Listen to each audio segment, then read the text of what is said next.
ಎಲ್ಲ ವೀಕ್ಷಕರಿಗೆ ನಮಸ್ಕಾರ. ಇವತ್ತು ನಾವೆಲ್ಲಿದ್ದೀವಿ ಅಂದರೆ ಈ ಮುದುಗಲ್ಲಿನ ಕಲ್ಲಿನ ಕೋಟೆ ಮೇಲೆ ಇದ್ದೀವಿ. ನಿಮಗಾಗಿ ಒಂದು ಹೊಸ ವಿಷಯವನ್ನು ನಮಗಾದಷ್ಟು ಸಂಕ್ಷಿಪ್ತ ಮಾಹಿತಿಯನ್ನು ತಿಳಿಸ್ಬೇಕನ್ನೋ ಕಾರಣಕ್ಕೆ ಈ ಕಲ್ಲಿನ ಕೋಟೆ ಮೇಲೆ ನಾನು ನಿಂತ್ಕೊಂಡಿದ್ದೀವಿ. ಇವತ್ತು ಈ ಕಲ್ಲಿನ ಕೋಟೆ ಸುಮಾರು ಇತಿಹಾಸವನ್ನು ಹೊಂದಿದಂತಹ ಪ್ರಸಿದ್ಧ ಸ್ಥಳ ಇದಾಗಿರೋ ಕಾರಣಕ್ಕೆ ನಿಮಗೆ ಪರಿಚಯ ಮಾಡಿಕೊಡ್ಬೇಕಂತ ಅನಿಸ್ತು. ಆ ಕಾರಣಕ್ಕೆ ಇವತ್ತು ನಾನು ಈ ಕಲ್ಲಿನ ಕೋಟೆ ಮೇಲಿದ್ದೀನಿ. ನಮ್ಮ ಸ್ನೇಹಿತರಾದಂಥ ಅಬ್ದುಲ್ ಸೀರಜ್ ಅವರು ನಮ್ಮೊಂದಿಗಿದ್ದಾರೆ. ನಮಸ್ಕಾರ ಅಬ್ದುಲ್ ಸೀರಜ್ ಅವರೇ. ಇವರು ನಮ್ಮ ಸ್ನೇಹಿತರು, ಮೂಲತಃ ಇಲ್ಲೇ ಏನು ಮುದುಗಲ್ಲವರವರು. ಹಾಗಾಗಿ ಅವರು ಇಲ್ಲಿ ಮಾಹಿತಿ ತಿಳ್ಕೊಂಡಿರೋ ಕಾರಣಕ್ಕೆ ಅವ್ರು ನಿಮಗೆ ಇವತ್ತು ಅವರೇ ಮಾಹಿತಿ ಕೊಡ್ತಾರೆ. ಸ್ವತಃ ಅವರಿಂದ ನೀವು ಮಾಹಿತಿಯನ್ನು ಕೇಳಬೇಕಂತ ನಾನು ಹೇಳ್ತೀನಿ.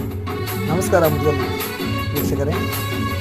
ಭಾರತದ ಕರ್ನಾಟಕ ರಾಜ್ಯದ ರಾಯಚೂರು ಜಿಲ್ಲೆಯ ಲಿಂಗಸೂರು ತಾಲೂಕಿನಲ್ಲಿರ್ತಕ್ಕಂಥ ಒಂದು ಪುರಸಭೆ ಪಟ್ಟಣವಿದೆ.